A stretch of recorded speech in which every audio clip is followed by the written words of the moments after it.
এই হলো deadline communications private limited. আপনারা দেখছেন এক্সপ্রেস নিউজ, খবর নেয়, খবর দেয়।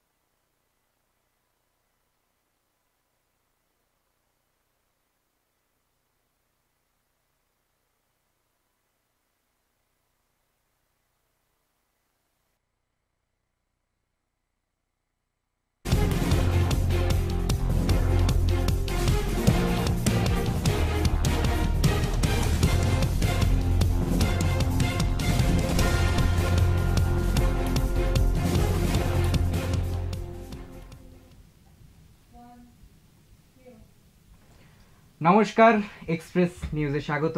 আমি সঞ্জীব। এখন বাজে ঠিক সন্ধ্যে 7টা। সন্ধ্যে 7টা মানে আপনারা সকলেই জানেন এক্সপ্রেস অনলাইন। সুতরাং প্রথমেই শুরু করব শুভ নববর্ষের আপনাদের সকলকে প্রীতি শুভেচ্ছা, আন্তরিক ভালোবাসা এক্সপ্রেস নিউজ পরিবারের তরফ থেকে।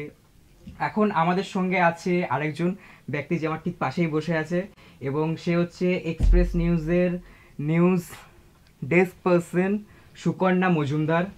দিদি কেমন আছেন বলুন, কি চলছে? ভালো। সকলকে আগে নববর্ষের অনেক শুভেচ্ছা। এক্সপ্রেস নিউজ পরিবারের তরফ থেকে সবাইকে অনেক শুভেচ্ছা জানাই, আর তোমাকেও। নববর্ষ কেমন কাটলো? প্রথমে নববর্ষ দারুণ কাটলো, অফিসেই কাটলো, তোমার সঙ্গেই ছিলাম, আমরা সবাই একসঙ্গে খুব আনন্দ করলাম। এক্সপ্রেস নিউজ পরিবার সবাই খাওয়া দাওয়া করলাম এবং পুজো হলো। তোমার কেমন লাগলো নববর্ষ? কি এটাই কি অফিসে প্রথমবার নাকি এর আগেও পরিবারের সঙ্গে কাটিয়েছো? নববর্ষ মানে পরিবারের সঙ্গেই বেশি কাটিয়েছি। ছোটবেলা থেকে নববর্ষ মানেই বাঙালিয়ানা। একদমই তাই। নববর্ষ মানে সকালে উঠে নতুন জামা পরে পুজো দেওয়া, একদম। তারপর বিকেল গড়াতে না গড়াতেই মিষ্টির প্যাকেট, হাল খাতা, ক্যালেন্ডার, নতুন ক্যালেন্ডার, রঙিন শরবত, এই সমস্ত কিছু তো নববর্ষকে জড়িয়ে রয়েইছে। আর এটার মধ্যে এটা তো একটা আলাদাই নস্টালজিয়া থাকে। তো পরিবারের সঙ্গে তো এত বছর কাটিয়েছি, এই প্রথম বলবো না, এর আগেও অফিসে কাটিয়েছি, কিন্তু এবারে নববর্ষ একটু অন্যরকম ছিল। আর আমি ওটাই খেয়াল করলাম, একদমই অন্যরকম একটা ফিল হলো। মানে আগের বার কি হতো, যখন আমরা ছোট থাকতাম, যেটা দিদি বললো যে ওই বিকেল হলে নতুন জামা কাপড় পরে বেরিয়ে যেতাম বাজারে মায়ের সঙ্গে, বাবার সঙ্গে, আর ওই দোকানগুলোতে ঢুকতাম, মিষ্টি, শরবত, যেটা খুবই ইম্পর্টেন্ট জিনিস, শরবত, নতুন নতুন রঙিন রঙিন শরবত দেখতাম আর খেতে খুব ইচ্ছা করতো যে না শরবতটা খাবো। নববর্ষ মানেই, হালকাত্তা মানেই শরবত। এবং এটা খুবই একটা মনে হয় একটা মানে জীবনের একটা অন্য দিক, যেটা মনে হয়, যেটা তুমিও বললে। কিন্তু এইবারে যেটা হলো, অফিসে কাটলো পুরো দিনটা অফিসে কাটলো, আমরা খাওয়া দাওয়া করলাম, সুকন্যা দি ছিল এবং আমাদের সবাই আর অফিসে ছিল, এক্সপ্রেস নিউজের পরিবারের সকলেই ছিল। দিদি বলো কেমন লাগলো?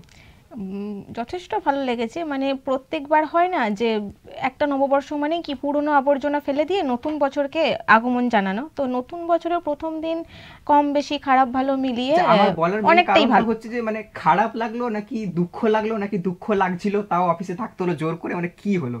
না, সব মিলিয়ে মিশিয়ে বলবো। দেখো, অফিসে থাকতে হয়েছে, কাজ করেছি, এটা একটা আলাদা রকমের ফিলিংস, আলাদা রকমের ভালো লাগা।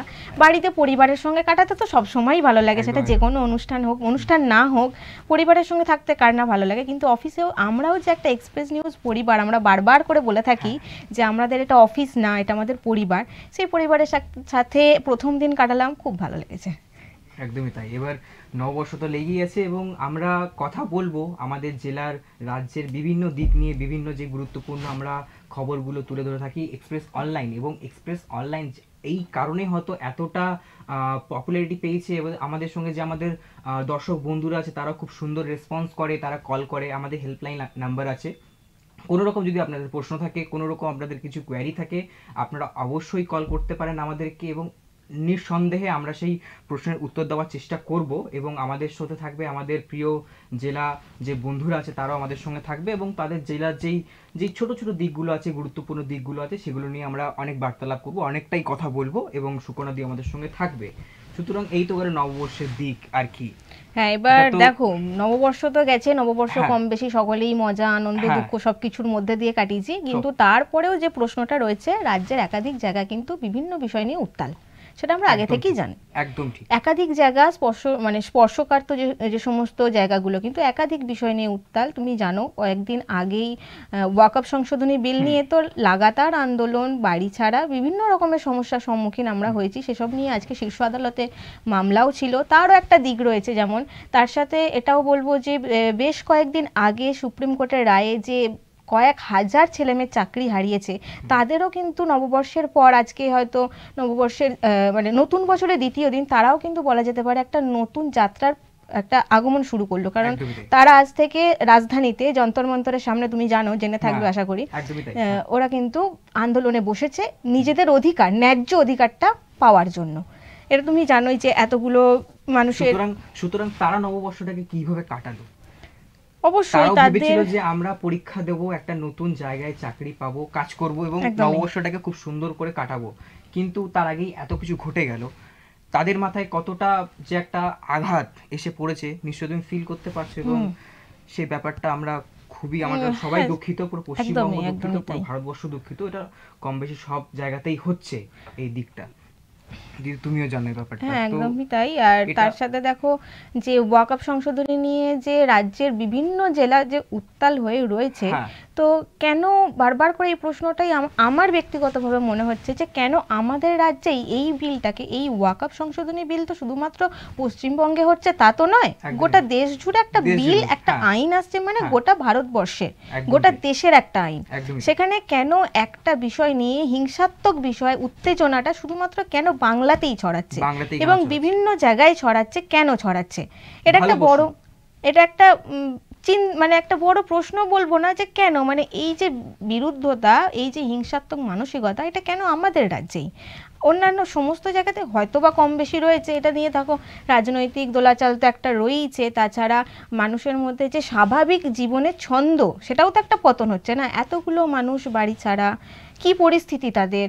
যদিও বলা হচ্ছে যে বর্তমানে মুর্শিদাবাদের স্বাভাবিক পরিস্থিতিতে ফিরছে মুর্শিদাবাদ, কিন্তু স্বাভাবিক পরিস্থিতিতে ফিরছে সেটা তো আমরা পাচ্ছি, কিন্তু তাদের জীবনটা কতটা স্বাভাবিক রইল, এখন সেই প্রশ্নটাই বড় প্রশ্ন হয়ে দাঁড়াচ্ছে, যে তাদের জীবনটা কতটা স্বাভাবিক রইল।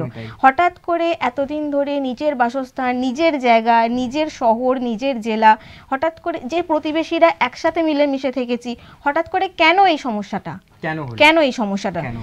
দিদি বলতে চাইছে যে এটা তো ভারতবর্ষ জুড়েই হচ্ছে, কিন্তু আমাদের পশ্চিম বাংলায় এতটা কেন উত্তাল? আমি নিশ্চয়ই ঠিক বলেছি। আমরা এই বিষয়টা নিয়ে কিছু প্যাকেজও বানিয়েছি, আমাদের এক্সপ্রেস নিউজে এটা অনও হয়েছে এবং অন এয়ারও চলেছে। আমরা সেই প্যাকেজটাও দেখানোর জন্য অনুরোধ করব।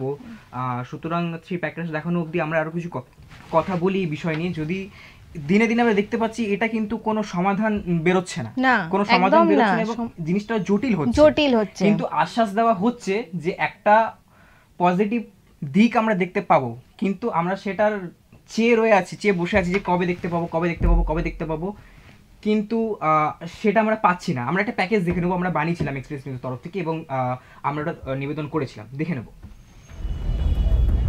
সুপ্রিম কোর্টের নির্দেশে সারা রাজ্যের সঙ্গে পশ্চিম মেদিনীপুরেও চাকরিহারা শিক্ষক অশিক্ষকের সংখ্যা প্রায় 1700 ছাড়িয়েছে। সমস্ত চাকরিহারা শিক্ষকরা ঘোষণা করেছিলেন যে আগামী দিনে তারা বৃহত্তর আন্দোলনে নামবেন।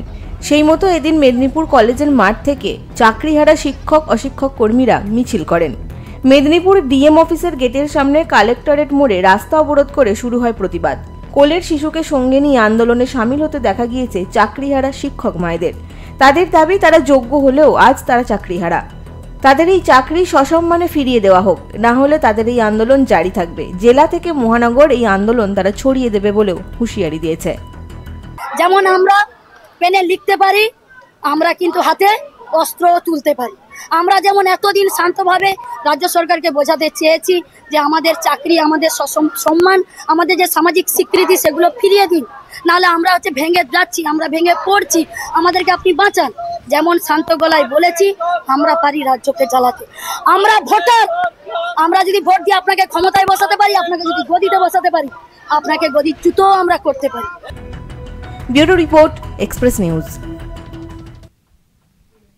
তাহলে তুমি দেখতেই পেলে যে যন্তর মন্তরে কিন্তু অবস্থান বিক্ষোভটা আজকে কোন জায়গায় গিয়ে চাকরি প্রার্থীদের দেওয়ালে পিঠ ঠেকে গেছে, আর কিছু করার নেই। সুপ্রিম রায়ের আগে তাও কিছুটা একটা আশার আলো তাদের মধ্যে ছিল, হয়তো বা কিছু একটা সমস্যা সমাধান হবে। তার আগে মুর্শিদাবাদ থেকে রয়েছে আমাদের আচ্ছা, প্রতিনিধি মুর্শিদাবাদ রক্তিম। থেকে রয়েছে। হ্যালো রক্তিম সিদ্ধান্ত মুর্শিদাবাদ থেকে। হ্যালো হ্যালো হ্যালো রক্তিম, এক্সপ্রেস অনলাইনে তোমাকে স্বাগত। প্রথমেই শুভ নববর্ষ।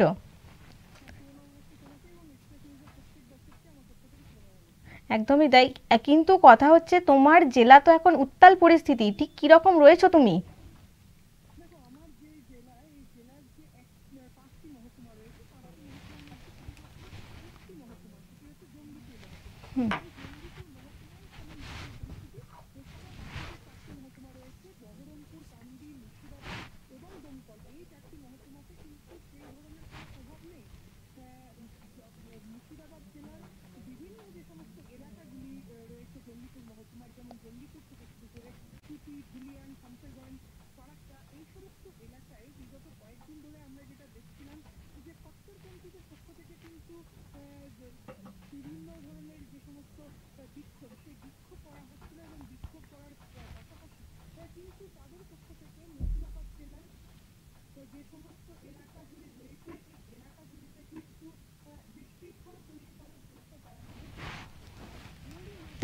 তার মানে তুমি বলছো এই বিশৃঙ্খল পরিস্থিতিটা তৈরি করা হচ্ছে, মানে ম্যানমেড জিনিসটা?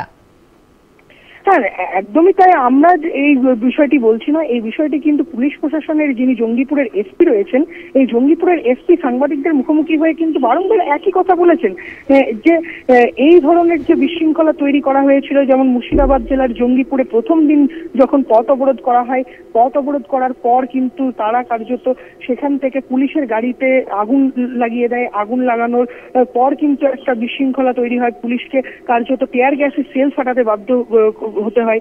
তার পরবর্তীকালে সেই ঘটনার রেস কিন্তু ছড়িয়ে যায় শামসেরগঞ্জ, ধুলিয়ান এবং ফারাক্কায়, এবং সেখানে কার্যত এই যে ঘটনা, এই ঘটনার জেরে কার্যত আমরা যেটা দেখতে পেলাম 3 জনের মৃত্যু হয়েছে। পাশাপাশি ইতিমধ্যে কিন্তু 200 জনেরও বেশি মানুষকে কার্যত অ্যারেস্ট করেছে পুলিশ প্রশাসনের আধিকারিক যারা রয়েছেন তারা। এবং এর সঙ্গে আমরা যেটা দেখতে পাচ্ছি, কলকাতা হাইকোর্টের নির্দেশে বর্তমানে 17 কোম্পানি কেন্দ্রীয় বাহিনীর জওয়ানরা কিন্তু জঙ্গিপুর পুলিশ ডিস্ট্রিক্টের বিভিন্ন থানা এলাকায় মোতায়েন হয়েছে। তারা কার্যত টহল দিচ্ছেন। তারা যে সমস্ত ইকুইপমেন্ট নিয়ে রয়েছে, সেই ইকুইপমেন্টগুলি নিয়ে কিন্তু ইতিমধ্যেই জঙ্গিপুর সহ মুর্শিদাবাদের যে সমস্ত উপদ্রুত এলাকা রয়েছে, সেই উপদ্রুত এলাকাগুলিতে কার্যত তারা টহল দিয়ে যাচ্ছেন, সাধারণ মানুষের সঙ্গে কথা বলছেন, এবং তাদের পাশাপাশি যে সমস্ত এলাকায় বর্তমানে এখনো পর্যন্ত শান্তি বিঘ্নিত না হয় তার জন্য কিন্তু ইতিমধ্যেই সজাগ রয়েছে প্রশাসন, এখন যেটা আমরা দেখতে পাচ্ছি। পাশাপাশি আমরা যেটা দেখতে পাচ্ছি, মুর্শিদাবাদ জেলার জঙ্গিপুর মহকুমা এবং মুর্শিদাবাদের পার্শ্ববর্তী যে বীরভূম এবং মালদার বিস্তীর্ণ অঞ্চল, সেই সমস্ত এলাকায় কিন্তু ইন্টারনেট অর্থাৎ অন্তর্জাল পরিষেবা কিন্তু বিচ্ছিন্ন রয়েছে। যদিও মুর্শিদাবাদ মহকুমায় ইন্টারনেট বিচ্ছিন্ন ছিল গতকাল পর্যন্ত, গতকাল রাত্রি 10টা 3 পর মুর্শিদাবাদ মহকুমার ক্ষেত্রে কিন্তু ইন্টারনেট সংযোগ আবারও রিস্টোর করে দেওয়া হয়েছে। বর্তমানে শুধুমাত্র মুর্শিদাবাদ জেলার জঙ্গিপুর মহকুমাতেই ইন্টারনেট নেই, ইন্টারনেট বিচ্ছিন্ন রয়েছে, এমনটাই কিন্তু আমরা জানতে পারছি। এর পাশাপাশি কিন্তু মুর্শিদাবাদে কিন্তু ইতিমধ্যে আরেকটা প্রশ্ন রাখবো তোমার কাছে রক্তিম, মানে এই যে কেন্দ্রীয় বাহিনীকে মোতায়েন করা হয়েছে নিরাপত্তার জন্য, সেখানে কি পরিস্থিতি তারা সামাল দিতে সক্ষম? দেখো, কেন্দ্রীয় বাহিনীকে মোতায়েন করা হয়েছে কলকাতা হাইকোর্টের নির্দেশে। প্রথমে 5 কোম্পানি বিএসএফ জওয়ানদেরকে মোতায়েন করা হওয়ার পর কিন্তু আরো যে সমস্ত সিআরপিএফ জওয়ানরা রয়েছে, সিআরপিএফ দেরকে কার্যত ঝাড়খণ্ড এবং সল্টলেক থেকে নিয়ে আসা হয়েছে মুর্শিদাবাদের জঙ্গিপুরে, এবং এই টোটাল 17 কোম্পানি কেন্দ্রীয় বাহিনী জওয়ানরা পুলিশের সঙ্গে কিন্তু টহল দিচ্ছে। বর্তমানে ইতিমধ্যে কিন্তু নতুন করে আর উত্তেজনা কিন্তু লক্ষ্য করা যাচ্ছে না মুর্শিদাবাদ জেলা জুড়ে। মুর্শিদাবাদ জেলার যে সমস্ত উপদ্রুত এলাকাগুলি ছিল, যেমন সুতি, শামসেরগঞ্জ, ধুলিয়ান, ধুলিয়ান থেকে বেশ কয়েকটি পরিবারকে আমরা দেখেছিলাম যে গঙ্গা পার করে মালদায় চলে যেতে, সেই সমস্ত ঘটনা এখন আর নতুন করে দেখতে পাওয়া যাচ্ছে না, কারণ কেন্দ্রীয় বাহিনীর জওয়ান যারা রয়েছে তারা টহল দিচ্ছে, পাশাপাশি পুলিশ টহল দিচ্ছে, সাধারণ মানুষের সঙ্গে কথা বলছে। গোটা এলাকা জুড়ে 166 ধারা, অর্থাৎ আগে যেটা 144 ধারা ছিল, সেই 144 ধারা কিন্তু জারি করা রয়েছে। কোথাও কোনো জমায়েত দেখলে সেই জমায়েত কিন্তু হটিয়ে দিচ্ছে কেন্দ্রীয় বাহিনীর জওয়ান থেকে শুরু করে পুলিশের যারা রয়েছে তারা। তার মানে এখন পরিস্থিতি অনেকটাই স্বাভাবিকের দিকে বলতে পারি কি? হ্যাঁ, একদমই মুর্শিদাবাদ জেলার যে পরিস্থিতি, সেই পরিস্থিতি বর্তমানে ধীরে ধীরে স্বাভাবিকের দিকে যাচ্ছে। তবে এখনো পর্যন্ত প্রশাসনের যে সমস্ত আধিকারিকরা রয়েছে, পুলিশের যারা আধিকারিক রয়েছে, তাদের একটি আশঙ্কা রয়েছে, সেটা হচ্ছে সামনের শুক্রবার রয়েছে, আগের শুক্রবারে জুম্মার নামাজ শেষে কিন্তু একটি বিশৃঙ্খলা দেখা গিয়েছিল। তবে এই শুক্রবার জুম্মার নামাজের দিকে কিন্তু তাকিয়ে রয়েছে, জুম্মার নামাজের পর কি হয় সেদিকে কিন্তু তাকিয়ে রয়েছে পুলিশ প্রশাসনের আধিকারিকেরা। তুমি বলছো মুর্শিদাবাদের কেবল একটি মহকুমাতেই এই বিশৃঙ্খলা পরিস্থিতি, এই উত্তেজনা ছড়িয়েছে, বাদবাকি মহকুমায় এবং সেই মহকুমায় যে মহকুমায় পরিস্থিতি উত্তাল, সেখানে সাধারণ মানুষের বক্তব্য কি, তারা কি চাইছেন?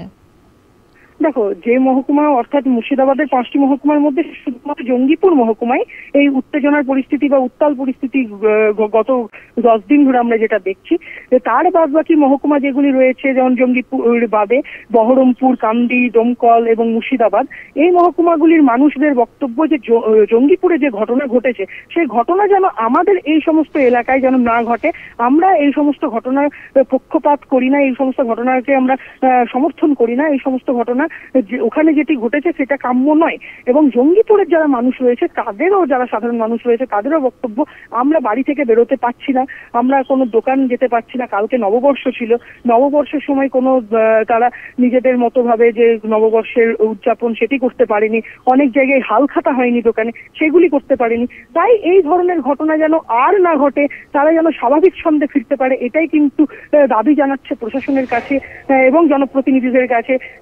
যে সমস্ত এলাকার মানুষরা রয়েছে জঙ্গিপুর মহকুমার, তারা কিন্তু এটাই কিন্তু এখনো পর্যন্ত জানাচ্ছে। তাহলে নববর্ষ এলাকায় একটা ভয়ের পরিস্থিতি সৃষ্টি হয়েছে বলছো তুমি, সেক্ষেত্রে ব্যবসায়ী মহলে কি ক্ষতি কি হয়েছে, মানে ব্যবসায়ীদের বক্তব্য কি এই নববর্ষের জন্য, যে মানুষ বাড়ি থেকে বেরোতে পারছেন না ঠিক মতো, নিজেদের মানে স্বাভাবিক ছন্দের পতন ঘটেছে, এটা আমরা বুঝতেই পারছি, মানে ব্যবসার কি ক্ষতি হয়েছে?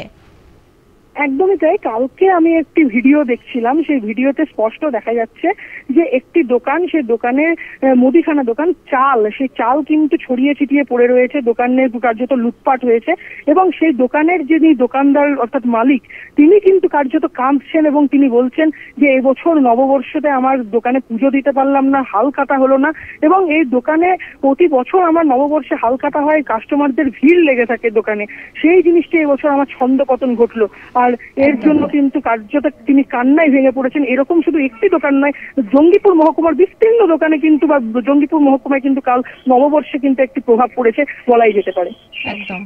তুমি সাবধানে থেকো, বারবার আমরা এটাই বলবো, সাবধানে থেকো, এই পরিস্থিতির মধ্যে মানুষকে সচেতন রাখো, নিজে সচেতন থাকো। অবশ্যই তোমাকে আবার নেব এক্সপ্রেস অনলাইনে। ভালো থেকো রক্তিম। ধন্যবাদ।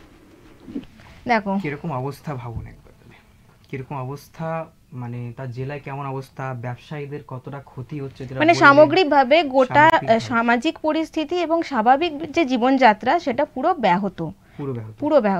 বলা হচ্ছে যে স্বাভাবিক ছন্দে ফিরছে, কিন্তু তাও জায়গায় জায়গায় কিন্তু এখনো রয়েছে 144 ধারা। অতএব স্বাভাবিক ছন্দ আমরা কি বলতে পারি, যে উত্তেজনার পরিস্থিতি হয়তো আন্ডার কন্ট্রোল, কিন্তু মানুষের যে স্বাভাবিক জীবনযাত্রা, রোজকার বাড়ি থেকে বেরোনো, একটু দরকার পড়ছে আমি বাজার গেলাম, বা এই যে ভয়, এই ভয়টা কিন্তু ওখানকার মানুষের মধ্যে এখনো রয়েছে, রক্তিমের কথায় বোঝা গেল। তবুও রক্তিম যেটা বললো যে সমস্ত মহকুমায় কিন্তু বিষয়টা ছড়ায়নি, কেবল একটা মহকুমাতেই উত্তেজনাটা ছড়িয়েছিল, বাদবাকি মহকুমাগুলো আপাতত সুরক্ষিত, কিন্তু সেখানে ওরা চাইছেন যে এই ধরনের হিংসাত্মক পরিস্থিতি যেন আর না ঘটে।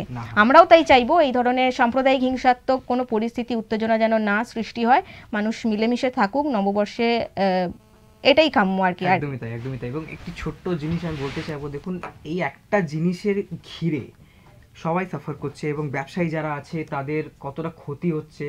একটা হালকাতার মতো বিষয়, মানে তারা পুরো বছরটা প্ল্যানিং করে যে আমরা হালকাতায় কি করব, একটা পার্টিকুলার সময় থাকে যে ওরা এত কিছু করব, মানে এদিকে এত লোক আসছে। এবং তার মধ্যে যে বললো রক্তিমবাবু যে চাল ছড়িয়ে ছিটিয়ে পড়ে আছে, মানে কতটা দুর্গম, কতটা খারাপ অবস্থা, নিশ্চয়ই আপনি ভাবতেই পারছেন। হ্যাঁ, তুমি তো কদিন ধরে দেখছোই যে কি পরিস্থিতি, মানুষজন বাড়ি ঘর দুয়ার ছেড়ে রাস্তায় গিয়ে মানে একেবারে ত্রিপল খাটিয়ে রয়েছে।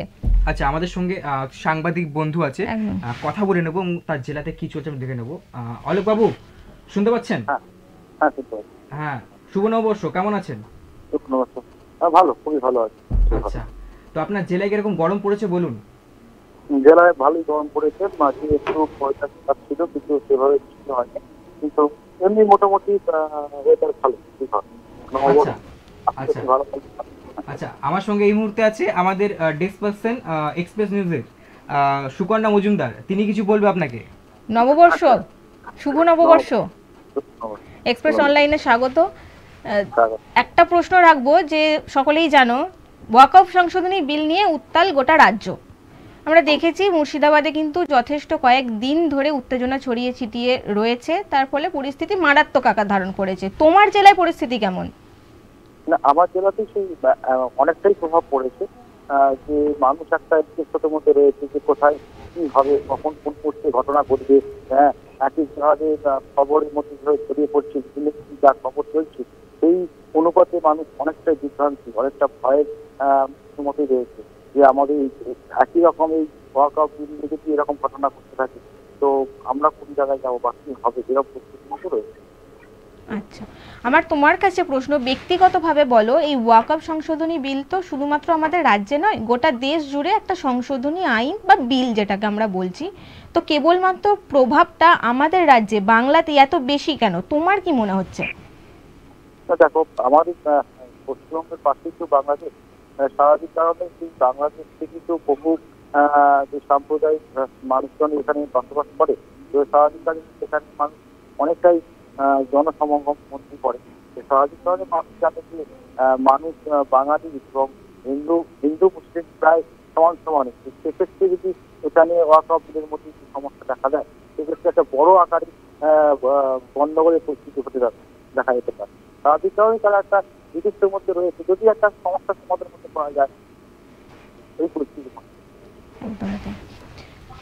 আর এই মুহূর্তে তোমার জেলায় আর কি কি সমস্যা রয়েছে?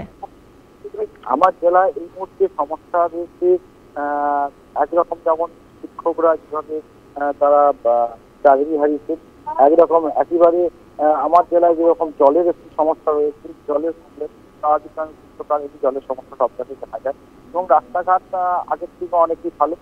স্বাভাবিক কারণে রাজনীতি দল দেখতে গেলে এখনকার উভয় দলই বিজেপি, তৃণমূল, সিপিএম, কংগ্রেস, তারা এখন এই মুহূর্তে পথে নামছে না, কিন্তু আগামী 26-এর লক্ষ্যে তারা কিন্তু তৈরি হচ্ছে যে 26-এর লড়াই যাচ্ছে সবাই দেখে নেবে, সব চলে।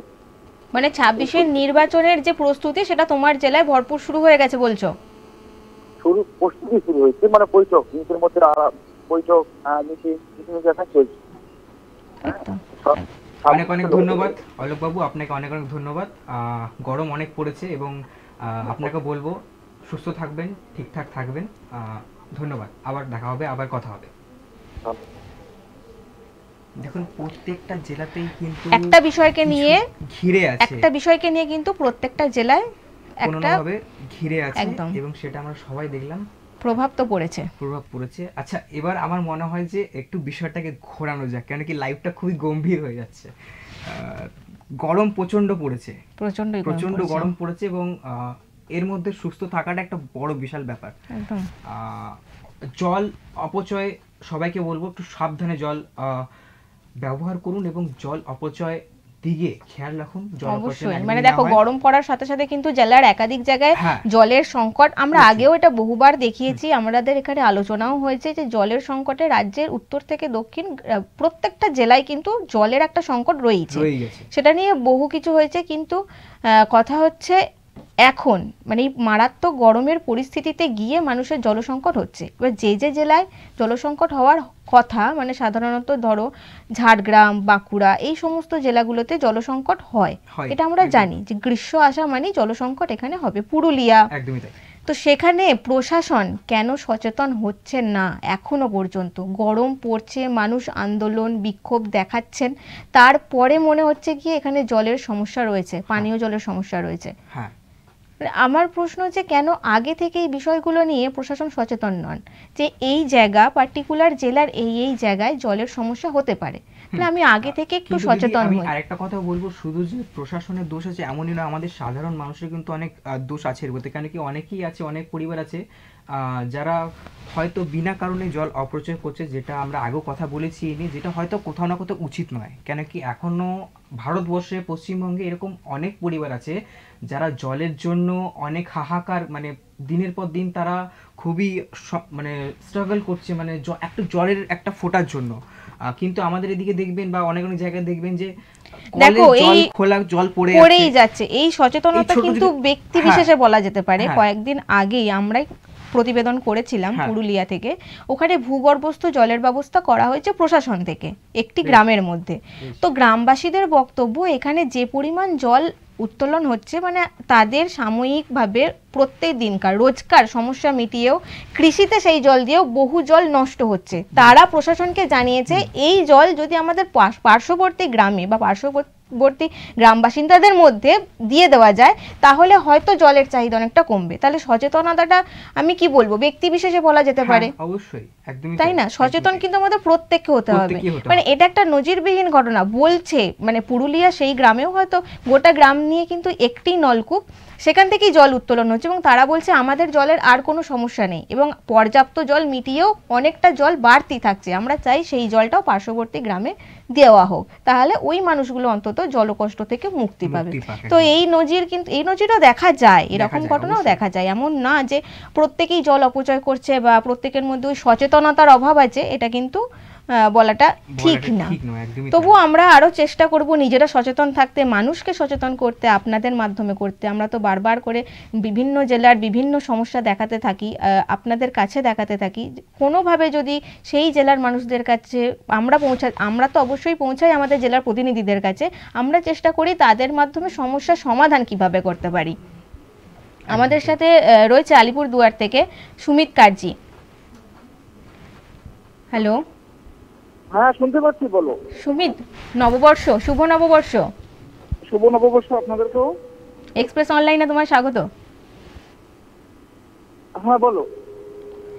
তো দেখো, ওয়াকআপ সংশোধনী বিল, যেটা নিয়ে মূলত আমরা আলোচনা করছি, আমরা তো সাধারণত এই এক্সপ্রেস অনলাইনে জেলার সমস্ত বিষয় নিয়ে আলোচনা করে থাকি, যে কোনো সমস্যা নিয়ে, জেলার সমস্যা নিয়ে, এবং তাদের সেখানকার আমাদের যেমন প্রতিনিধি তুমি আজকে যোগ দিয়েছো, সবার সাথে আলোচনা করে থাকি।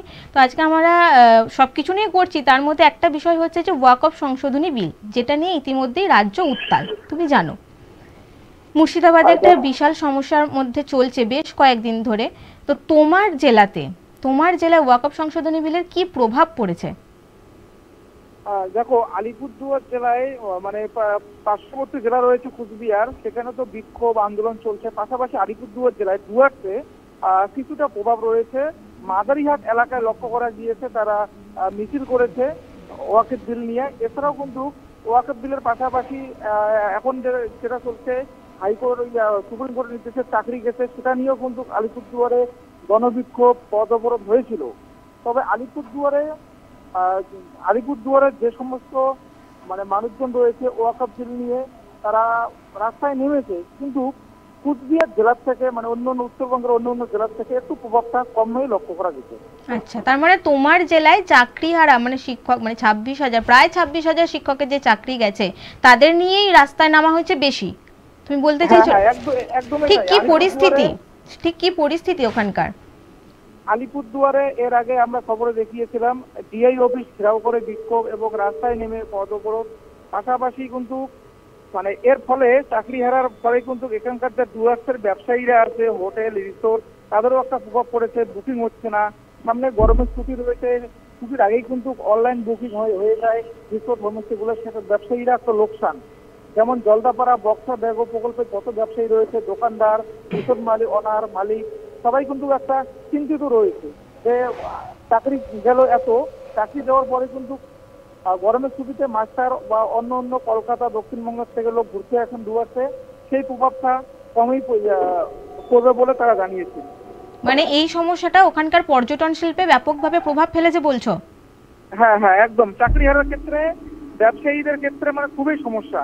ব্যবসায়ীরা যারা রয়েছে তারা বারংবার বলছেন সাংবাদিক সম্মেলন করে যে চাকরি হারার পরে কিন্তু তাদের ব্যবসা মানে ভালো চলছে না। এই সময়কাল থেকে কিন্তু ডুয়ার্সে পর্যটকদের একটা ভিড় থাকে। ভিড় থাকলেও কিন্তু এই মরশুমে কিন্তু ভিড়টা কমে লক্ষ্য। কেন, মানে কি সমস্যাটা ঠিক কি হচ্ছে? দেখো প্রতি বছরেই যখন চৈত্র মাস শেষ হয়, বৈশাখ মাস শুরু হয়, তখন কিন্তু পয়লা বৈশাখের আগের থেকেই দূরার্থে পর্যটকরা আসতে শুরু করে। সে আমাদের রাজ্য, অন্য রাজ্য, বিভিন্ন রাজ্যের থেকে। তবে দক্ষিণবঙ্গ, কলকাতার থেকে পর্যটকরা বেশি আসে। তবে এই চাকরি বাতিলের ক্ষেত্রে কিন্তু যে সমস্ত শিক্ষকরা রয়েছে, শিক্ষকরা কিন্তু বেশি আসেন গরমের ছুটিতে, এটা ব্যবসায়ীরা জানিয়েছেন, পর্যটন ব্যবসায়ীরা। বর্তমানে আগের থেকে কিন্তু তারা হোমস্টে লজ বুকিং করতো, এবছরে কিন্তু সেরকম বুকিংও মিলছে না, এমনটাই জানিয়েছেন। এর ফলে ব্যবসায়ীরা একটা ক্ষতির মুখে পড়তেছেন। পাশাপাশি যে অন্য অন্য ব্যবসায়ী রয়েছে পর্যটন যে সমস্ত জলদাপাড়া, বক্সা এলাকায়, সেক্ষেত্রে তাদের কিন্তু একটা চরম সংকট এবং সমস্যা দেখা দিচ্ছে। একদমই শুনলাম আমরা আলিপুরদুয়ার কি বললো। আচ্ছা সুমিত বাবু, আপনার কাছে একটা শেষ প্রশ্ন থাকবে আমার। আপনি আছেন লাইনে? আচ্ছা, কোনোভাবে হয়তো ডিসকানেক্ট হয়ে গেছে। আচ্ছা ঠিক আছে, প্রশ্নটা হয়তো নেক্সট বারে করা যাবে। তাহলে দেখো যে চাকরিহারাদের জন্য কিন্তু উত্তরবঙ্গের পর্যটন শিল্পে একটা মারাত্মক রকমভাবে প্রভাব পড়েছে। মানে যেমনটা বললো সুমিত, যে আলিপুরদুয়ারে এই গ্রীষ্মের ছুটির মধ্যে কিন্তু প্রচুর বুকিং থাকে, মানুষজন এই যে এখানকার আমাদের এত যে গরম, অতিরিক্ত তাপমাত্রা, তুমিও ঘামছো আমি দেখছি, তো এই গরমের মধ্যে আমরা চাই একটু মানে একটু ঠান্ডার মধ্যে যেতে। তো তার মধ্যে বহু মানুষ কিন্তু গরমের ছুটিতে উত্তরবঙ্গ একটা ডেস্টিনেশন বেছেই নেয়। কিন্তু যেহেতু চাকরি হারা, মানে 26,000 মানুষের চাকরি গেছে, তার জন্য কিন্তু বিশাল একটা প্রভাব পড়েছে পর্যটন শিল্পে।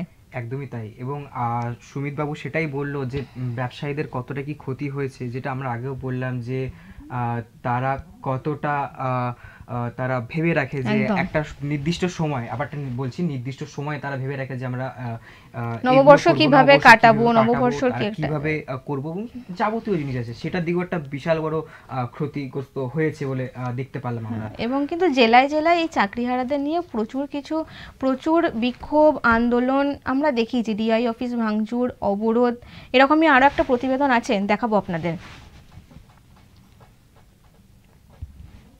চাকরিহারা নিয়ে দেখো, চাকরি যাওয়ার পর বিভিন্ন জেলাতে তো আন্দোলন হয়েছে, আমরা দেখিয়েছি, পথ অবরোধ হয়েছে বিভিন্ন জায়গায়। এবং চাকরি চলে যাওয়ার ফলে পরিবারও কিন্তু ভীষণভাবে ভেঙে পড়েছে।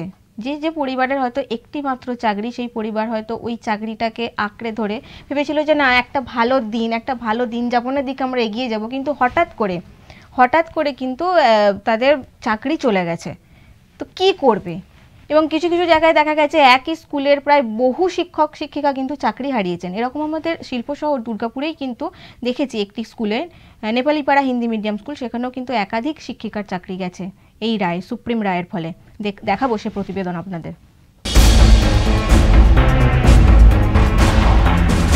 একসঙ্গে এতজন শিক্ষকের চাকরি বাতিল হওয়ায় মাথায় হাত পড়েছে স্কুল কর্তৃপক্ষের। সেই সঙ্গে একটা রায়ে জীবন ওলটপালট হয়ে গেছে চাকরিহারা শিক্ষক শিক্ষিকাদের। বাতিল হওয়া প্রায় 26,000-এর মধ্যে রয়েছে পশ্চিম বর্ধমানের দুর্গাপুরের নেপালিপাড়া হিন্দি হাই স্কুল। এই স্কুলে একসঙ্গে চাকরি গেছে 8 জনের, তার মধ্যে 7 জন শিক্ষিকা ও 1 জন শিক্ষক। এই অবস্থায় স্কুল চালানো সম্ভব নয় বলেই জানিয়েছেন স্কুলের প্রধান শিক্ষক। এটা আমার স্কুলে বড় ইফেক্ট। আমাদের 8 জন শিক্ষক শিক্ষিকা ছিলেন, আর আজকে যখন থেকে খবর এসছে আমাদের কি বলবো, সব কান্নাকাটি করছে। আমার স্কুলে 4200 পড়ুয়া আছে, তার মধ্যে মাত্র আমরা পার্মানেন্ট 33 জন শিক্ষক শিক্ষিকা ছিলাম। তার মধ্যে যদি 8 জন চলে যায়, 25 জন বাঁচবে। কিভাবে স্কুল? এদিকে যোগ্য হওয়ার পরেও চাকরি হারিয়ে একেবারেই ভেঙে পড়েছেন স্কুলের শিক্ষক শিক্ষিকারা। এই রায় মানতে পারছেন না কেউই। गलती हमको यही नहीं समझ में आ रहा कहाँ हमारी गलती हुई। हम लोगों ने जो प्रोसेस था वो प्रोसेस फॉलो किया। जब पेपर्स मांगे गए वो पेपर्स हमने सबमिट किए। जो एग्जाम हमको बोला गया वो एग्जाम हम लोग ने, जो इंटरव्यू बोला गया वो इंटरव्यू फेस किया। फिर हमारी गलती कहाँ है हमारी गलती, ये हमको कोई बता दे क्यों हम लोग के साथ। समझेंगे टेंटेड कैंडिडेट्स की बात अलग है, हम अनटेंटेड है, हमारी गलती क्या है ये हम नहीं समझ पा रहे। अगर हमारे से नौकरी ली गई है या वापस ली जा रही है, what ever be the case, what is our fault? That is what we want to know. Just know. জানা গিয়েছে ওই স্কুলে 4200 জন ছাত্রছাত্রী। স্কুলে মোট 33 জন শিক্ষক শিক্ষিকা রয়েছেন। একসঙ্গে এতজনের চাকরি চলে যাওয়ায় সমস্যায় পড়েছেন স্কুল কর্তৃপক্ষরা। Bureau report, express news.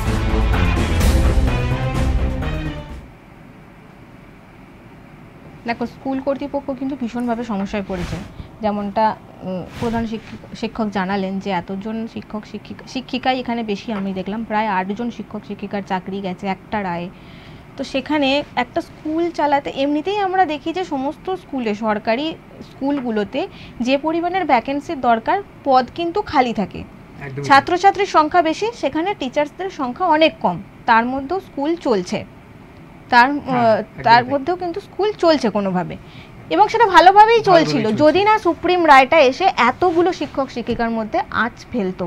এবং আজকে তোমাকে আমি প্রথমেও বলেছিলাম, আজকে কিন্তু রাজ্য থেকে প্রায় 70 জন শিক্ষক, চাকরিহারা শিক্ষক শিক্ষিকার একটি দল দিল্লির যন্তর মন্তরে গেছে। দুপুর 11টা থেকে বিকাল 5টা পর্যন্ত ওরা কিন্তু অবস্থান বিক্ষোভে বসেছে। একটাই দাবি, আমরা নিজেদের যোগ্যতার ভিত্তিতে চাকরি পেয়েছি, পর্ষদ কেন চাকরির এই যে তালিকা, যোগ্য অযোগ্যর তালিকা কেন আলাদা করে দিচ্ছেন না।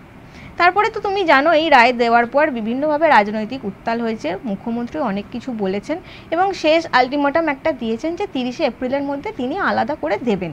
আমাদের অবশ্যই অপেক্ষা থাকবে সেই সব দিনের উপর যে কি হয়, যোগ্যরা কি আদৌ তাদের জায়গাটা ফিরে পায় কিনা। বড় প্রশ্ন। আমরা দেখলাম, তাদেরকে দেখলাম, সেসব শিক্ষক শিক্ষিকাদেরকে দেখলাম যে তারা কতটা ভেঙে পড়েছে এবং তারা রীতিমতো কাঁদছে এবং তারা ভাবছে যে এটা আমাদের সঙ্গে কেন হলো, বা এটা কি আদৌ হতো আমাদের সঙ্গে। তারা এই একটা দুশ্চিন্তার মধ্যেই দিন কাটাচ্ছে, আমরা দেখে নিলাম সেটাই একদম। আর এই বিষয় নিয়ে নেতাজি ইন্ডোরে তো সমস্ত চাকরিহারা শিক্ষক শিক্ষিকার সঙ্গে মুখোমুখি হয়েছিলেন আমাদের রাজ্যের মুখ্যমন্ত্রী মমতা বন্দ্যোপাধ্যায়।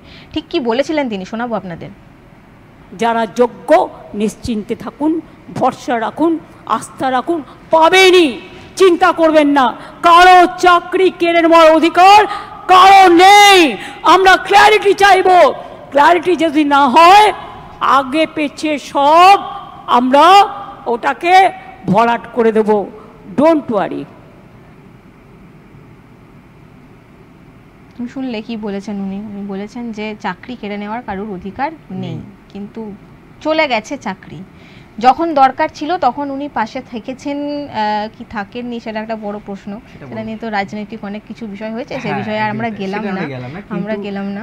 যেটা বললেন উনি, যেটা বলছেন হয়তো সেটা উল্টো হচ্ছে, কি যেটা হয়তো কিছু বলতেছেন বা কিছু অন্য কথা বলছে, এরকম ভাবে পুরোটা হচ্ছে। কিন্তু পাশে থাকার একটা আশ্বাস দিয়েছেন, সেটা দেখেছি। কিন্তু আদৌ কিন্তু চাকরিহারারা তার তিনি পাশে থাকার পরে ফলে যে চাকরিহারারা কতটা সতর্ক বা নিজেদেরকে কতটা ভাবছেন যে ঠিক আছে আমাদের সাথে রয়েছেন মুখ্যমন্ত্রী, সেটা নিয়ে কিন্তু একটা বড় প্রশ্ন থাকছে। আমাদের সাথে রয়েছে আমাদের প্রতিনিধি রাজীব নন্দী। হ্যালো হ্যালো কোনো রকমভাবে যোগাযোগ বিচ্ছিন্ন হয়েছে, আমরা পরেও আবার ধরবো রাজীব নন্দীকে। আমরা যেখানে ছিলাম আর কি, তো এত কিছু লেগে রয়েছে, দেশে লেগে রয়েছে, জেলায় লেগে রয়েছে, রাজ্যে লেগে রয়েছে।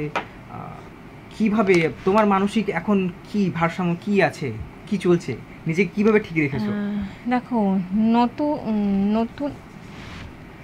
নতুন বছরে কি বলবো, নতুন বছর একটা উত্তাল পরিস্থিতির মধ্যে দিয়ে নতুন বছরকে আমরা স্বাগত জানিয়েছি।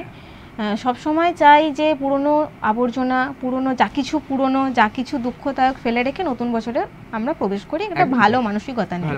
তো সে মতো নববর্ষ কেটে গিয়েছে, এক একজনের কাছে এক এক রকম। আমার তোমার কাছে নববর্ষটা যেভাবে কেটেছে, অবশ্যই চাকরিহারাদের কাছে সেটা নয়, তাদের কাছে নববর্ষটা একেবারেই অন্যরকম। কি বলবো, চাকরিহারাদের জন্য অবশ্যই পাশে আছি, পাশে থাকার কথা আমরা যেভাবে না বলবো, আমরা অবশ্যই তাদের লড়াইটাকে কুর্নিশ করব। তারা যেভাবে একজোট হয়ে এখন রাজ্য থেকে এখন তারা রাজধানীতে গেছেন, তাদের বক্তব্য জানাতেন এবং তারা সম্প্রতি আহ্বান জানিয়েছেন রাষ্ট্রপতি এবং প্রধানমন্ত্রীকে তাদের পাশে থাকার জন্য। সেই সমস্ত ঘটনা আমরা পরবর্তীতে দেখব, কোথায় কি হয় কি না হয়। কিন্তু পরিস্থিতি খুবই উত্তেজিত। একদমই তাই, পরিস্থিতি তো উত্তেজিত আছেই। এবং দেখে নেব আমাদের সঙ্গে আমাদের বন্ধু আছেন। আসানসোলের একটা প্রতিবেদন দেখাই, এটাও এসএসসি নিয়ে। আচ্ছা, আমরা এসএসসি নিয়ে একটা প্রতিবেদন দেখাবো। এক্সপ্রেস নিউজ থেকে আমাদের একটা প্যাকেজ বানানো হয়েছিল এবং সেটা আমরা দেখে নেব এই মুহূর্তে। সুপ্রিম কোর্টের রায়ে রাজ্যে চাকরি হারিয়েছে প্রায় 26,000 শিক্ষক শিক্ষিকা। এক ঝটকায় ওলটপালট হয়ে গিয়েছে তাদের গোটা জীবন। সেই সঙ্গে ক্ষতিগ্রস্ত হয়ে পড়েছে জেলায় জেলায় স্কুলগুলিও। পড়ুয়াদের ভবিষ্যৎ নিয়ে উঠছে অনিশ্চয়তা। পঠন পাঠন সামলাতে রীতিমতো চিন্তায় পড়েছেন স্কুলের প্রধান শিক্ষকরা। সেই সঙ্গে চাকরিহারা শিক্ষক শিক্ষিকাদের হাহাকার। আসানসোল চেঙ্গিডাঙ্গা হাই স্কুলের 2 জন শিক্ষক শিক্ষিকা এবং গ্রুপ ডি কর্মীর চাকরি বাতিল হয়েছে। স্কুল সূত্রে খবর, আসানসোল চেঙ্গিডাঙ্গা হাই স্কুলের বাংলা বিভাগের শিক্ষক, কেমিস্ট্রি বিভাগের শিক্ষিকা এবং একজন গ্রুপ ডি বিভাগের কর্মী রয়েছে। এতজন সহকর্মীর চাকরি বাতিল হওয়ায় অথই জলে স্কুল কর্তৃপক্ষ। এইটা যতক্ষণ আমরা অ্যাডমিনিস্ট্রেশন থেকে কোনো চিঠি পাবো আমি কিছু বলতে পারবো না কি হচ্ছে না। স্থানীয় কি বাইরে থেকে এসেছিলেন? তারা সবাই বাইরে থেকে এসেছেন, একজন আছেন স্থানীয়। আচ্ছা থাক, পরে বইগুলো পরে জানতে পারবেন, আর আমি নামটা বলতে চাইছি না, এইটুকুই তো বললাম। আর এখন রায়ের কপি, অ্যাডমিনিস্ট্রেশনের কোনো চিঠিপত্র কিছু নেই, সুতরাং এর বাইরে আমি কোনো কমেন্ট করব না। সারা রাজ্যের মতো ঝাড়গ্রাম জেলাতেও প্রায় 527 জন শিক্ষাকর্মী গ্রুপ সি গ্রুপ ডি চাকরি প্রার্থী বাতিল হয়েছে চাকরি। ঝাড়গ্রাম বাণীতীর্থ স্কুলের ইংরেজির শিক্ষক রাজকুমার গড়াই, বাড়ি বেলদায়। 2019 সালে বাণীতীর্থ হাই স্কুলে ইংরেজির টিচার হিসেবে তিনি যোগদান করেন। রাজ্যের 26,000 চাকরি প্রার্থীর মতো তারও গিয়েছে চাকরি। তাদেরকে সামনে করে সমস্ত রাজনৈতিক দল রাজনীতি করছে বলে অভিযোগ করেছেন ওই চাকরিহারা শিক্ষক। ধাক্কা তো আগেও খেয়েছি হাইকোর্টের রায়, তারপরে সব কিছু ওলটপালট হয়ে গেছিলো, আজকে তো চরম ধাক্কা। এরপরে সামনে নেওয়ার পালা, কতটা গুছাতে পারবো জানি না। ভিতরটা কেঁপে যাচ্ছে, বাইরে কথা বলছি, জানি না কতক্ষণ থাকবে। একই ছবি উত্তর দিনাজপুরেও। চাকরি বাতিলের তালিকায় নাম রয়েছে রায়গঞ্জের দেবীনগর কৈলাসচন্দ্র রাধারানী বিদ্যাপীঠের।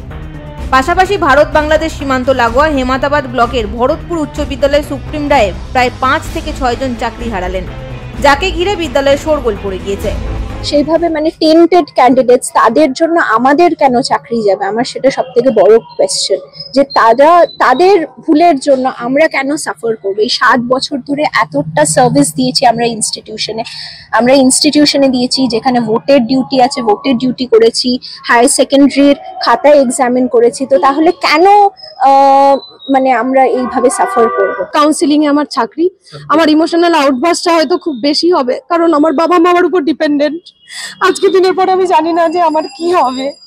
আমি একমাত্র সন্তান আমার বাবা মায়ের, তো আমি স্কুলে সেরকম একটা খবর পেয়ে আমি ভীষণভাবে ভেঙে পড়েছি। বিভিন্ন জেলা স্কুল পরিদর্শকদের উভয় মত রয়েছে এই রায়কে কেন্দ্র করে। অনেকের মত, যেভাবে দুর্নীতি হচ্ছিল সেক্ষেত্রে বড় বার্তা গেল। কিছু শিক্ষক শিক্ষিকা যোগ্য হলেও তাদেরও ফল ভুগতে হচ্ছে, এটা খুবই দুঃখজনক। কিন্তু যোগ্য চাকরি প্রার্থীদের এই অবস্থার জন্য রাজ্য কি দায় নেবে, সেটাই এখন বড় প্রশ্ন। Bureau report, express news. দেখো, জেলার একাধিক স্কুলে, জেলায় বিভিন্ন জেলায় একাধিক স্কুলে কিন্তু এভাবে চাকরি চলে গিয়েছে শিক্ষক শিক্ষিকা। তার ফলে কর্তৃপক্ষ কিন্তু একটা দ্বন্দ্বের মধ্যে রয়েছেন। কারণ কি, দেখো, কয়েকদিন আগেই মাধ্যমিক উচ্চ মাধ্যমিক পরীক্ষা গেছে, তো ওই পরীক্ষাকে ঘিরে একটা ভাস্ট জিনিস থাকে, তাদের খাতা দেখা, এবং অবশ্যই সেগুলো দেখেন এই সমস্ত স্কুলের শিক্ষক শিক্ষিকারাই। তো একটাই প্রতিবেদন আমি কয়েকদিন আগেই পড়ছিলাম, একটা জায়গায় লেখা, যে এর ফলে ভাবতে হচ্ছে যে সমস্ত শিক্ষকদের এই সুপ্রিম রায়ের ফলে চাকরি চলে গেছে, অনেক জায়গায় লিখেছে তারা কেউ খাতা দেখতে চাইছেন না। অনেক জায়গায় বলা হচ্ছে যে তারা যদি খাতা না দেখেন তাহলে কয়েক হাজার ছেলেমেয়ের ভবিষ্যৎও বলতে পারি যে ওখানে পড়ে রয়েছে, পরীক্ষা, মাধ্যমিক পরীক্ষা, উচ্চ মাধ্যমিক পরীক্ষার খাতায় আর কি, সেগুলো দেখা হচ্ছে না। তাহলে পর্যাপ্ত সময় রেজাল্ট যে আউট করা, সেটারও একটা লেন্দি প্রসেস হয়েই যাচ্ছে। তারপরে তাদের ভবিষ্যৎ পরিকল্পনা কি? উচ্চ মাধ্যমিক থাকলে তাদের আরও উচ্চ পড়াশোনার দিকে এগোতে হয়, সেক্ষেত্রে কোন স্ট্রিম নেবে সেটার একটা ভাবনার বিষয় থাকে। মাধ্যমিক থাকলেও তাই, একাদশ দ্বাদশের পড়াশোনা অলরেডি শুরু হয়ে যায় কিছু কিছু ক্ষেত্রে, সেখানেও কিন্তু একটা বড় সমস্যা দেখা দিচ্ছে। পরবর্তী প্রজন্মের যে কি অবস্থা, সেটাই খুব একটা ভাবার বিষয়। আচ্ছা, আমাদের সঙ্গে আছে আমাদের প্রতিনিধি আসানসোল থেকে জয়ন্তবাবু আছে, কথা বলবো। জয়ন্তবাবু, শুনতে পাচ্ছেন? হ্যাঁ। কেমন আছেন? শুভ নববর্ষ। শুভ নববর্ষ। আচ্ছা আচ্ছা, গরম কেমন পড়েছে আপনাদের ওখানে? দেখো, এই মুহূর্তে একদিন আগে ঝড় বৃষ্টি চলছে আসানসোল শিল্পাঞ্চল জুড়ে, কেন পশ্চিম বর্ধমান হয়েছিল। আবহাওয়া আগের তুলনামূলক অনেকটাই ভালো রয়েছে, যে তুলনামূলক আসানসোল শিল্পাঞ্চলে আমরা গরম দেখেছি 44-45 ডিগ্রি পর্যন্ত তাপমাত্রা উঠে যায়, কিন্তু কিছুটা হলে স্বস্তি পাওয়া গেছে। আগের দিনে বৃষ্টি হয়েছে, ঝড় ছিল, বেশ কিছু বৃষ্টি হওয়ার জন্য এখনো ওয়েদারটা ঠিক আছে। 37 থেকে 36 ডিগ্রি তাপমাত্রা জুড়ে আমরা জানতে পারছি। আচ্ছা, আমার সঙ্গে এই মুহূর্তে আছে এক্সপ্রেস নিউজের ডেস্ক পার্সন সুকন্যা মজুমদার। শুভ নববর্ষ। এক্সপ্রেস অনলাইনে স্বাগত জানাই। এক্সপ্রেস পরিবারের তরফ থেকে তোমাকে শুভ নববর্ষের আন্তরিক প্রীতি শুভেচ্ছা জানাই। প্রথমেই আসি ওয়াকফ সংশোধনী বিল, এটা নিয়ে তোমার জেলায় কি পরিস্থিতি? দাদা একদম প্রথমে জানিয়ে রাখি, কিছুদিন আগে আসানসোল রেলপার থেকে মুসলিম কমিউনিটির লোকেরা মিছিল করেছিল, আন্দোলন করে বেরিয়েছিল। আমাদের আসানসোল সিটি রোডের উপরে ওদের মিছিল, বর্ণাঢ্য মিছিল দেখেছি, ওদের প্রতিবাদ এই বিল করতে পারে প্রতিবাদ ওরা জানাচ্ছে বারবার সব জায়গাতে। কিন্তু আমারও তো এই দুদিন, কিন্তু আমার ঠিক দুদিন পর আমাদের কাছে যে খবরটা জানতে পারছি, বিশাল একটা বড় মিছিল হতে চলেছে। আসানসোল গির্জা বলে জমায়েত হবে, আসানসোল গির্জার মধ্যে জমায়েত করে ওরা সব যাবে বারামণি দোমানি এলাকাতে, বারামণি বিধানসভা দোমানি এলাকাতে যাবে, সেখানে ওদের এই সভা আছে, বিল নিয়ে সভা রয়েছে, এটা আমাদের কাছে খবর রয়েছে। দুদিন পরে ওরা করতে চলেছে। মুসলিম যে সম্প্রদায় যারা মানুষরা আছেন, তাদের যাদের কমিউনিটি আছেন, তারা এই ওয়াকফ বিলের প্রতিবাদ জানিয়ে কিছু অংশের মানুষরা পথে নেমেছে, তারা আন্দোলন করছে। কিন্তু সেইভাবে আমাদের আসানসোল নির্বাচন বলো তৃণমূল বলো এমন কোনো ঘটনা বা দুর্ঘটনা কোনো হয়নি, আমরা সেটা বলতে পারি। কিন্তু হ্যাঁ, আন্দোলন নেমেছে, সেই আন্দোলনের নাম আমরা জানতে পারছি। তার মানে ওয়াকফ সংশোধনী বিল নিয়ে কিছু প্রভাব পড়লো, সেভাবে উত্তেজনা হয়নি তোমার জেলায়। উত্তেজনা না হোক, আমরা এটাই চাইবো, শান্ত পরিবেশ থাক তোমার জেলায়। কিন্তু এই গরমে তোমার জেলার একটা নিত্য নৈমিত্তিক সমস্যা, তুমি যেটা প্রতিবেদন বারবার আমাদেরকে পাঠিয়েও থাকো, একটা জলের সংকট বিস্তীর্ণ আসানসোল জুড়ে, সেখানে পরিস্থিতি কেমন? দেখো, আমাদের বেশ কিছু ওয়ার্ড আমরা কিছুদিন আগে আমরা খবর দেখেছি, আমাদের খবর আমরা উঠে দেখেছি আসানসোলের বেশ কিছু ওয়ার্ডে পানীয় জলের সমস্যা গরম শুরু হওয়ার আগে দেখেছি আমরা। কিন্তু আমরা আসানসোল পৌর নিগম আধিকারিকদের সঙ্গে কথা বলেছি, বা আসানসোল পৌর ডেপুটি মেয়রের সঙ্গে আমরা কথা বলেছি কি কারণে এই জলের সমস্যা। উনি আমাদের জানিয়েছিলেন যে যেখানে দামোদর ঘাট থেকে এলাকা থেকে যে পাম্প হাউস থেকে জল উঠে আসে, সেখানে সার্ভিসিং কাজ চলছে, পুনরায় আবার জল ঠিক আসবে। 3-4 দিন জলের সমস্যা আসানসোল 85 নম্বর ওয়ার্ড, 84 নম্বর ওয়ার্ড, আসানসোল 42 নম্বর ওয়ার্ড, সব বেশ ওয়ার্ড দেখেছি। এবং জামরিয়া বিস্তীর্ণ অঞ্চল এলাকাতে লাগানো 2-3 দিনের আন্দোলন করেছে স্থানীয়রা। ওইখানে জল আসছে না, আবার জল দেওয়া হয়েছিল খুব নোংরা ও কালো পানীয় অযোগ্য জল, যে জল পান করার যোগ্য নয়, সেরকম জল দেওয়া হয়েছিল জামরিয়া অঞ্চল এলাকাতে। তার জন্য তারা রাস্তা পথ অবরোধ করে বিক্ষোভ করেছেন। এই স্থানীয় পুর চেয়ারম্যান, স্থানীয় কাউন্সিলরদেরকে তারা বারবার জিনিসটা জানিয়েছেন, যে নিয়ে আসানসোল পৌর নিগমের আলোচনা বা মিটিংও হয়েছে, আমরা জানতে পারছি। তার জন্য কিন্তু হ্যাঁ, দামোদর এলাকার জলের পরিমাণ কম থাকার কারণে জল কম দেওয়া হচ্ছিল এলাকা জুড়ে, কিন্তু অনেকটা আগে তার মানে প্রশাসন অনেকটাই সচেতন, মানে জল নিয়ে, জলের সংকট মেটাতে প্রশাসন প্রায় তৎপর, অনেকটা আরেকটা সাহায্য সন্দেহ পেয়েছে। আচ্ছা, আর এই যে চাকরিহারা নিয়ে তোমার জেলায়, মানে আমরা দেখেছি যে বিভিন্ন জেলায় বিভিন্ন একাধিক স্কুলে চাকরিহারা শিক্ষকদের জন্য স্কুল কর্তৃপক্ষ ভীষণভাবে সমস্যার সম্মুখীন হচ্ছে। তোমার জেলার স্কুলগুলো কি রকম পরিস্থিতি? পরিষ্কার আগে জানিয়ে যে পশ্চিম বর্ধমান জেলা 347 জন চাকরি বাতিল আছে শিক্ষক শিক্ষিকার সঙ্গে গ্রুপ ডি যারা কাজ করে তাদের জানেন 347 জন মোট আছে আমাদের জেলায়। তারা কিছুদিন আগে আসানসোল ডিআই অফিসে আন্দোলন করেছিল, আশ্রম মোড় থেকে মিছিল বের করে এসেছিল, ডিআই অফিসে এসে ডিআই মেন গেটে তালা মেরেছিল, ডিআই যেখানে বসেন সেইখানে তালা মেরেছিল, তারপর সে বিক্ষোভ করেছিল, তারা আন্দোলন করেছিল। তারপর তারা কলকাতা ধর্মতলামুখী হয়েছিল, সেখানে আন্দোলন চলেছে, তারা আন্দোলন করছে। কিন্তু আমরা বেশ কিছু স্কুলের সঙ্গে কথা বলছি, যারা বলছে রানীগঞ্জে আমরা একটা স্কুল আছে, তার সেখানে আমরা প্রধান শিক্ষিকার সঙ্গে আমরা কথা বলেছি। তিনি বলেছেন দেখুন, স্কুলে যদি 22টা স্যার থাকে, তার থেকে 12টা স্যার যদি চাকরি চলে যায়, তো আমরা মানে স্কুল মানে ছাত্রদের পড়াশোনা করতে খুব অসুবিধার সম্মুখীন হতে হচ্ছে। কারণ পরীক্ষা চলছে। আমরা একজন মাস্টার বা দিদিমণিরা আমরা 3 বা 4 বার করে কাজ দিচ্ছি, কিন্তু এইভাবে হঠাৎ করে যে চাকরি হারা হয়ে গেছে, যারা যোগ্য তারাও এতে সামিল হয়েছে, যারা অযোগ্য তারা চাকরি হারা হয়েছে। যোগ্যদেরকে স্কুটনি করা দরকার, এটা বারবার আমরা বলি। এটাই একদম একদম বেশ। তুমি তোমার জেলার সামগ্রিক বিষয় নিয়ে খবর রাখো, বারবার খবর, এই ধরনের খবর, আন্দোলন বিক্ষোভের, এবং তাদের পাশে থাকার চেষ্টা করব আমরা আমাদের এক্সপ্রেস নিউজের মাধ্যমে। অবশ্যই প্রতিবেদন পাঠিয়েও আমরা দেখাবো সে সমস্ত কিছু দর্শকদের। সাবধানে থেকো, সচেতন থেকো, ভালো থেকো। যেমনটা জানালো, আসানসোল এমনিতেই গরম পড়েছে এবং তার মধ্যেই যে জলের সংকট, সমস্ত কিছু সমস্যা, এত কিছু সমস্যা মধ্যে লেগে আছে, এই সমস্যাগুলো লেগেই আছে। জলের সমস্যা লেগে আছে, স্কুলের সমস্যা লেগে আছে, পড়ুয়াদের সমস্যা লেগে আছে। কি হচ্ছে আর কি বলতে চাইবে? সমস্যা তো দেখো লেগেই থাকবে, প্রত্যেক দিন সকাল হওয়া মানে এক একটা সমস্যার সম্মুখীন আমরা হই, আবার দিনের শেষে চেষ্টা করি সেই সমস্যাটাকে সমাধান করে নতুনভাবে বাঁচার চলার। আজকে এক্সপ্রেস অনলাইন প্রায় আমরা শেষের দিকে বোধহয় চলেই এসেছি, সময় একদম হাতে নেই। সবাইকে আরও একবার এক্সপ্রেস নিউজের তরফ থেকে, এক্সপ্রেস নিউজ পরিবারের তরফ থেকে নববর্ষের শুভেচ্ছা, আন্তরিক ভালোবাসা। সকলে সচেতন থাকুন, ভালো থাকুন, অবশ্যই চোখ রাখুন এক্সপ্রেস নিউজে। আজকের মতো এখানেই শেষ করছি, নমস্কার।